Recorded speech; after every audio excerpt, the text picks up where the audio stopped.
Man is conditioned right from the beginning of his life that the world he lives in has an absolute material reality. So he grows up under the effect of this conditioning and builds his entire life on this viewpoint. All the information that we have about the external world is conveyed to us by our five senses. The world we know of consists of what our eyes see, our ears hear, our noses smell, our tongues taste, and our hands feel. Man is dependent on only those five senses since birth. That is why he knows the external world only the way it is presented by these senses. Yet, scientific research carried out on our senses has revealed very different facts about what we call external world. The act of seeing is realized progressively. At the instance of seeing, light clusters called photons travel from the object to the eye and pass through the eye lens, where they are refracted and focus on the retina at the back of the eye. Here, rays are turned into electrical signals and then transmitted by neurons to the center of vision at the back of the brain.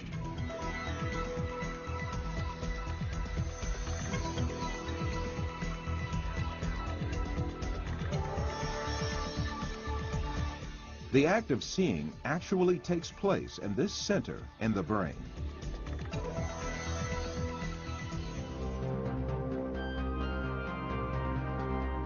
All the images we view in our lives and all the events we experience are actually experienced in this tiny and dark place. Both the film you are now watching and the boundless landscape you see when you gaze at the horizon actually fit into this place of a few cubic centimeters.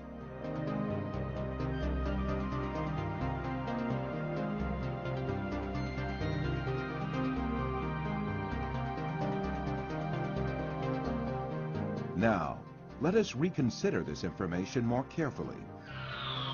When we say we see, we actually see the effect the rays reaching our eyes form in our brain by being converted into electric signals. When we say we see, we actually observe the electrical signals in our brain. By the way, there is another point that has to be kept in mind. The brain is sealed to light, and its interior is absolutely dark. Therefore, it is never possible for the brain to contact with light itself. We can explain this interesting situation with an example. Let us suppose that in front of us there is a burning candle, and we view its light. During this period, when we view the candle's light, the inside of our skull and our brain are in absolute darkness. The light of the candle never illuminates our brain and our center of vision. However, we watch a colorful and bright world inside our dark brain.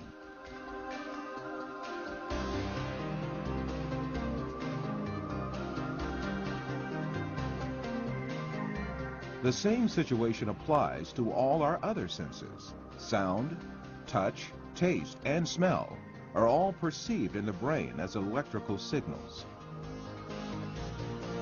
Therefore, our brains, throughout our lives, do not confront the original of the matter existing outside us, but rather an electrical copy of it formed inside our brain. It is at this point that we are misled by assuming these copies are instances of real matter outside us.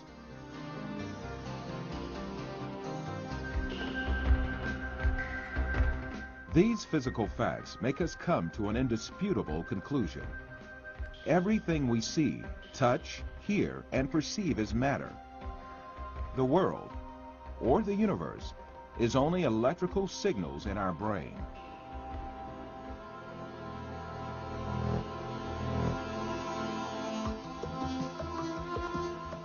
For instance, we see a bird in the external world. In reality, this bird is not in the external world, but in our brain. The light particles reflecting from the bird reach our eye and there they are converted into electrical signals.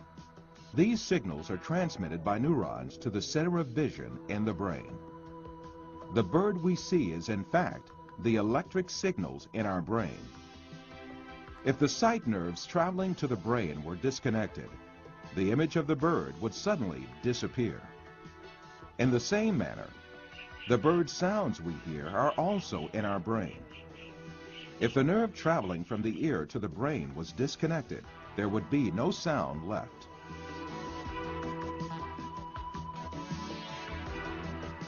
Put simply, the bird, the shape of which we see, and the sound of which we hear, is nothing but the brain's interpretation of electrical signals.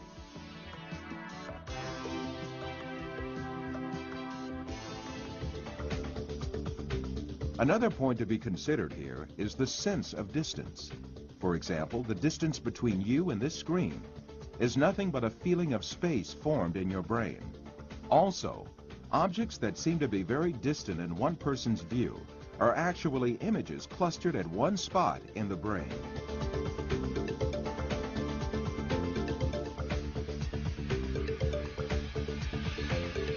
For instance, someone who watches the stars in the sky assumes that they are millions of light years away from him.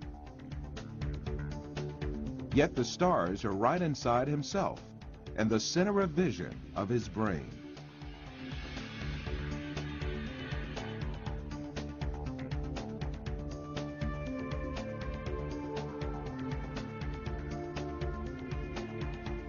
While you watch this film, you are, in truth, not inside the room you assume yourself to be in. On the contrary, the room is inside you. Your seeing your body makes you think that you are inside of it. However, you must remember that your body, too, is an image formed inside your brain.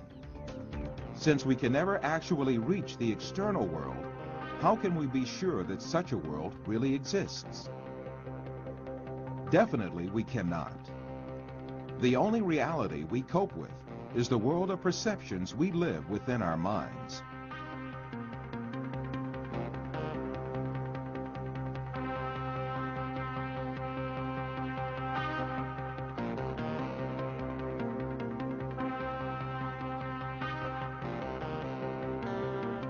We believe in the existence of objects just because we see and touch them, and they are reflected to us by our perceptions. However, our perceptions are only ideas in our mind. Thus, objects we captivate by perceptions are nothing but ideas, and these ideas are essentially in nowhere but our mind. Since all these exist only in the mind, then it means that we are beguiled by deceptions when we imagine the universe and things to have an existence outside the mind. To imagine matter to have an existence outside the mind is indeed a deception. The perceptions we observe may well be coming from an artificial source. It is possible to see this in the mind's eye by an example.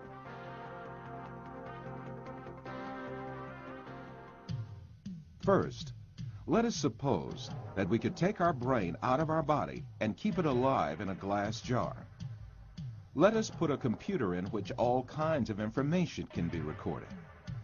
Finally, let us transmit the electrical signals of all the data related to a setting, such as image, sound, and smell, to this computer. Let us connect this computer to the sensory centers in our brain with electrodes and send the pre-recorded data to our brain. As our brain perceives these signals, it will see and live the setting correlated with these.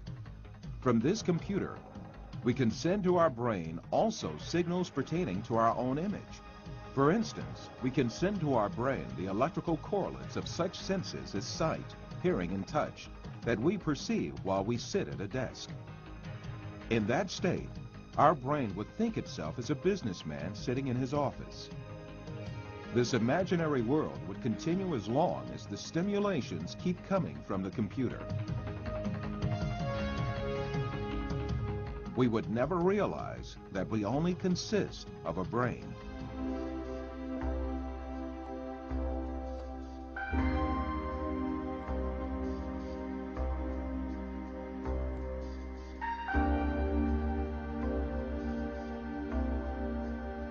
For you, reality is all that can be touched with the hand and seen with the eye. In your dreams, you can also touch with your hand and see with your eye. But in reality, you have neither hand nor eye, nor is there anything that can be touched or seen. Taking what you perceive in your dream to be material realities, you are simply deceived.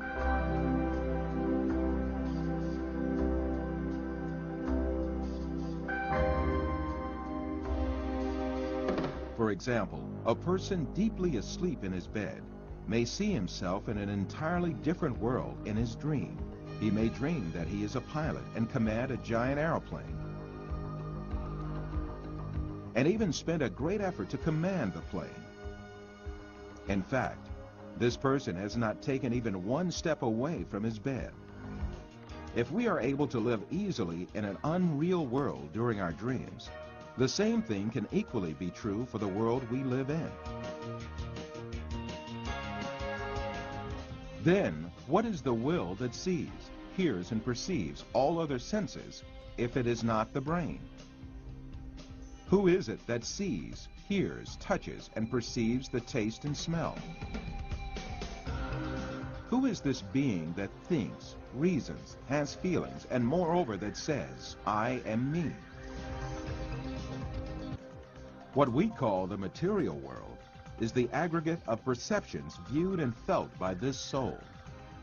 Just as the bodies we possess and the material world we see in our dreams have no physical reality, the universe we occupy and the bodies we possess now also have no physical reality. All these facts bring us face to face with a very significant question. If the thing we acknowledge to be the material world is merely comprised of perceptions given to our soul, then what is the source of these perceptions? In answering this question, we must consider the fact that matter does not have a self-governing existence by itself, but is a perception. Therefore, this perception must have been caused by another power, which means that it must have been created. Moreover, this creation must be continuous. If there were not a continuous and consistent creation, then what we call matter would disappear and be lost. This may be likened to a television on which a picture is displayed as long as the signal continues to be broadcast. If the broadcast stops, the image on the screen will also disappear.